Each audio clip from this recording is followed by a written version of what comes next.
What up, this is Rama Screen covering movies, TV, and entertainment. Here's my review of Netflix new series, Intimacy. Hey, before you watch my review, please subscribe to my channel, press that like button, ring that bell so you can get notified whenever I post new videos. And if you'd like to help support this channel, please do so at patreon.com/ramascreen. That's patreon.com/ramascreen. Let's rock this. First up, I would like to say thank you to Netflix for granting me the screeners to this entire new show. They've asked me to not spill spoilers, therefore this review is spoiler free. I repeat, there are no spoilers in this video review.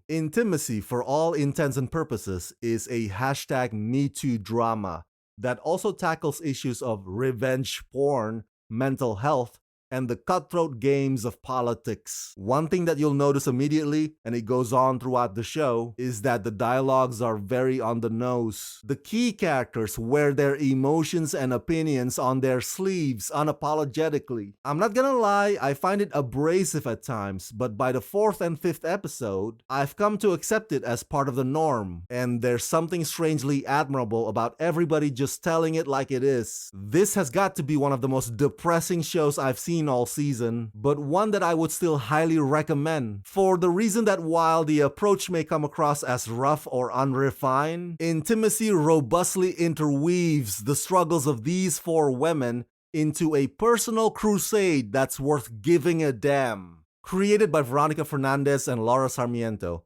Intimacy is about a sex tape of a politician with a promising future that's leaked to the press. It's the catalyst for this story that chronicles the lives of 4 women who are forced to tread the fine line between what belongs to public and private life.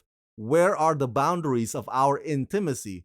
What happens to our lives when our privacy becomes everyone's conversation? Now, I don't know if this is just a mini-series. I mean, it sure feels like it. I can't visualize a follow-up at all, but anyways, the dominant storylines are the ones of the politician Malen and the factory worker Ane. But Ane's sister deals with the aftermath. Meanwhile, Malen's teenage daughter is going through something similar, which is kind of like this show's way of saying that if something isn't done about this, then history will just keep repeating itself, so to speak. Keep in mind that Intimacy is a show that doesn't have bells and whistles. It's very character driven, it's very grounded, and it's a slow burn. It doesn't make any distinctive features separating past and present, which can be confusing and hard to follow sometimes. But after a while, I'm like, okay, we're in flashback mode now since so-and-so is still around. To my point earlier about it being abrasive, the scripts do not hold back, or it doesn't pull its punches. In terms of the misogyny and the bullying and the sexism targeted at these female characters. But some of these ladies are also not some delicate flowers. They would stubbornly push back to the best of their abilities. But yeah, the writers or the creators of this show definitely want to remind you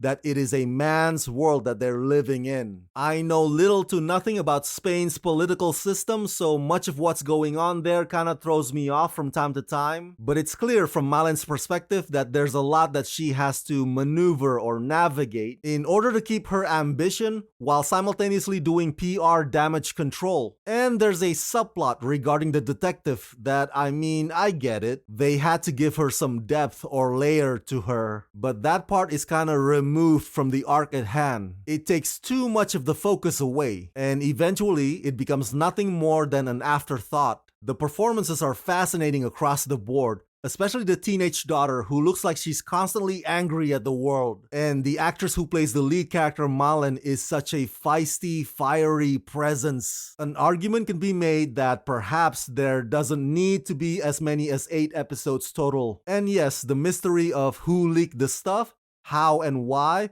all that and more will be revealed in due time. But it's the emotional journeys of these women to muster up the strength and the courage to speak up are what pretty much drive the show. At the end of the day, Intimacy is not everybody's cup of tea, but if you're willing to spare some time watching a Norma Ray type of show about a few brave ladies turning the table on their predicaments, Intimacy is not a bad option to put on your might-see list.